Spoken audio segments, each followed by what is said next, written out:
What's up, everyone? Welcome back to another book review. Thanks for stopping by again. Digging, starting to get into the flow of putting these videos together and just talking more about books that I really liked. Today, I'm going to talk about one of Stephen King's novels. That's not one of his mainstream, really well-known stories, but I think it should be. I think it was great. It read different than some of his other stuff, and it was a fast-paced ride. So I'm talking about Stephen King's Needful Things. About 800 pages. I think 798 is what it comes in at. So it's going to be, not a really lengthy read, not any kind of epic like It or The Stand.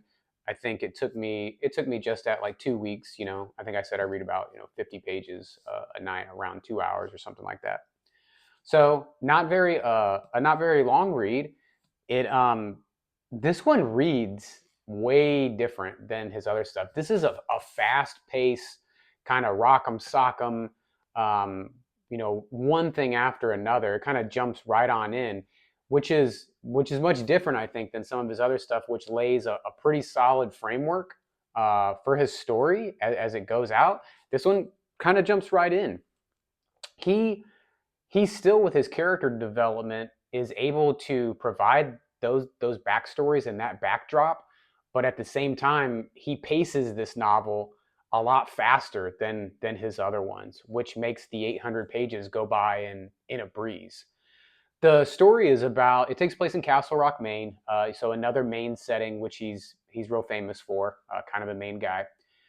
It's about a creepy, kind of mysterious antique shop owner that moves into town, takes over a shop called Needful Things, and there he sells weird antiquities, usually having something to do with the townspeople's desires. For instance, without giving too much away, one kid was looking for a really rare baseball card. Another old man found an old foxtail that he used to have strapped to his antenna of his convertible when he was in high school and a lot younger.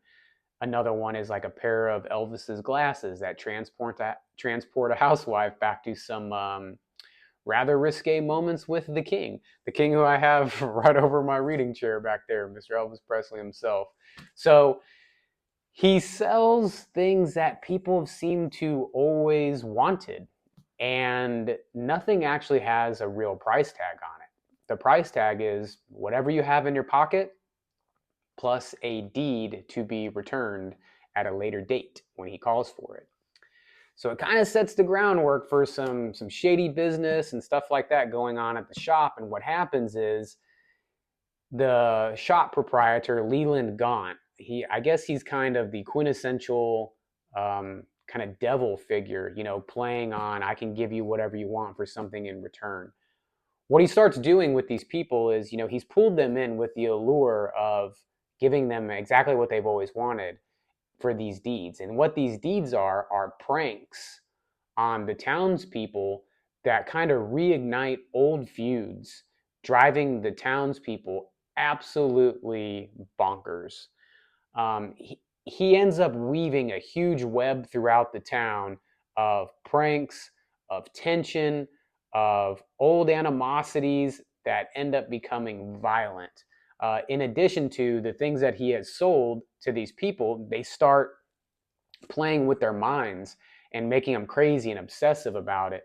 And I think one of the underlying messages in this novel is like the greed and manipulation and consequences of desire. And it's a wild ride.